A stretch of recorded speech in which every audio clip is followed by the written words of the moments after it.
नमस्कार दोस्तों, आप सभी का एक बार फिर से स्वागत है हमारे चैनल दुर्गा भक्ति मार्ग में। आज मैं आप सभी को सुनाऊंगी सोमवती अमावस्या की कथा।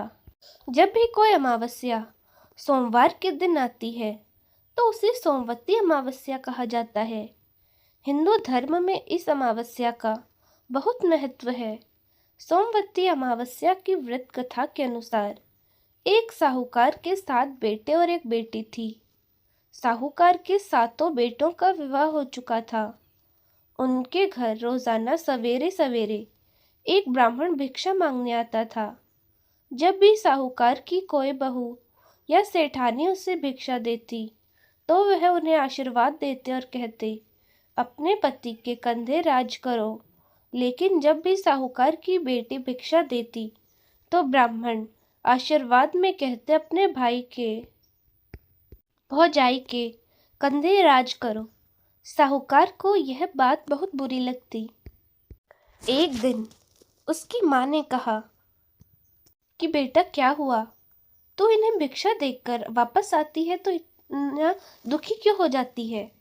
तो वह अपनी माँ से बोली, माँ, ये पंडित जी जब भी भाभियों को या आपको आशीर्वाद देते हैं तो कहते हैं अपने पति के कंधे राज करो, लेकिन जब भी मैं इन्हें भिक्षा देती हूँ तो ये मुझे कहते अपने भाई भौजाई के कंधे राज करो। तो इनकी बात मुझे अच्छी नहीं लगती। तो उसकी माँ ने कहा, कल तो भिक्षा देने जाना, जब वह तुझे आशीर्वाद देंगे तो मैं उनसे इसके पीछे का कारण पूछूंगी।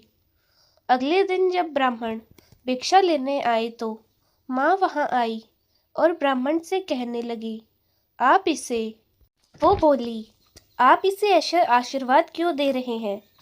तब ब्राह्मण बोला, इसकी किस्मत में सुहाग नहीं है। तब सेठानी ने ब्राह्मण से इसका कोई उपाय पूछा।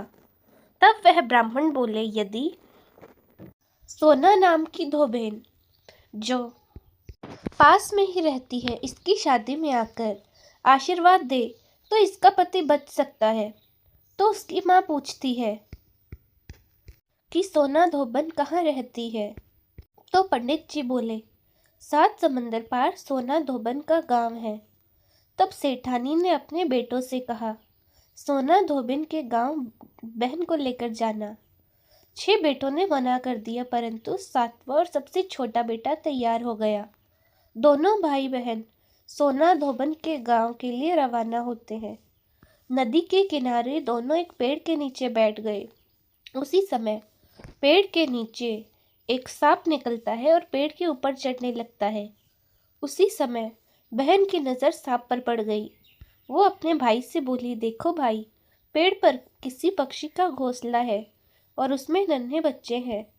यह सांप उन बेचारे बच्चों को खा जाएगा और जब पक्षी आकर देखेंगे तो उन्हें कितना दुख होगा।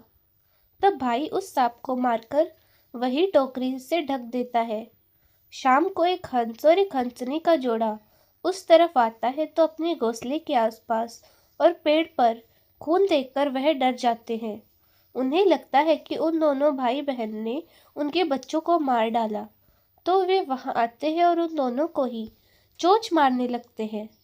तभी बहन टोकरा उठाकर उसके नीचे पड़ा सांप दिखाती है और कहती है, हमने तो तुम्हारे बच्चों को बचाया है और तुम हमें ही चोंच मार रहे हो, और यह खून तुम्हारे बच्चों का नहीं, इस सांप का है। तब हंस और हंसनी बहुत खुश हुए और उन दोनों को अपनी पीठ पर बैठाकर समुद्र पार सोना धोबन के गांव में छोड़ाते हैं। सोना धोबन का भी बड़ा परिवार था, जिसमें उसके बेटे और बहुएं सब साथ साथ रहते थे। साहूकार का बेटा और बेटी भी उस गांव में ही घर लेकर रहने लगे। रोजाना रात को साहूकार की बेटी सोना धोबन के घर जाती और सारा खाना पानी साफ कर घर आ जाती और फिर घर का भी सारा काम करती। सुबह होने से पहले अपने घर लौट जाती।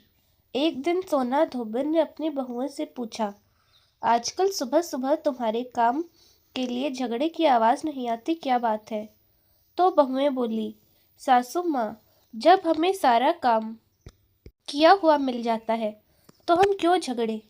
तो सोना धोबन ने पूछा, अच्छा कौन करता है सारा काम? तो बहुएं बोली, आप नहीं करती, हमें तो लगा हमारे उठने से पहले ही आप घर का सारा काम कर देती है। तब सोना धोबन ने यह पता लगाने का निश्चय किया और वो रात भर जागती रही। जब साहूकार की बेटी आई तो उसने सोना धोबन ने उसे देख लिया और उसका हाथ पकड़ लिया और पूछने लगी कि तुम कौन हो और मेरे घर का सारा काम क्यों करती हो? तब साहूकार की बेटी ने ब्राह्मण वाली सारी बात सोना को बता दी और कहा, यदि आप अपनी सोमवती अमावस्या का फल मुझे दे दे तो मेरा सुहाग अमर हो जाएगा। सोना धोबन ने उसकी बात मानते हुए उससे कहा, जब तुम्हारी शादी पक्की हो जाएगी तब मुझे न्योता भेज देना, मैं तुम्हारी शादी पर ज़रूर आऊँगी। इसके बाद दोनों भाई बहन वापस अपने घर गए और बहन के लिए लड़का ढूंढकर शादी की तारीख पक्की हो गई। सोना धोबिन को भी न्योता भेजा जाता है। शादी के दिन फेरों के ठीक बाद एक सांप आता है और दूल्हे को डस जाता है, जिससे दूल्हा मर जाता है। तब सोना धोबन संकल्प लेकर दूल्हे के मुंह में पानी डालकर वह वापस जीवित हो जाता है। तब से सोना धोबन के साथ साथ साहूकार की बेटी और बहुओं ने भी सोमवती अमावस्या व्रत करने का संकल्प लिया। जय हो अमावस्या माता की। तो उम्मीद है दोस्तों आपको यह वीडियो ज़रूर अच्छी लगी होगी। अगर आपको यह वीडियो पसंद आई तो वीडियो को लाइक करें, शेयर करें और हमारे चैनल दुर्गा भक्ति मार्ग को ज़रूर सब्सक्राइब करें। धन्यवाद।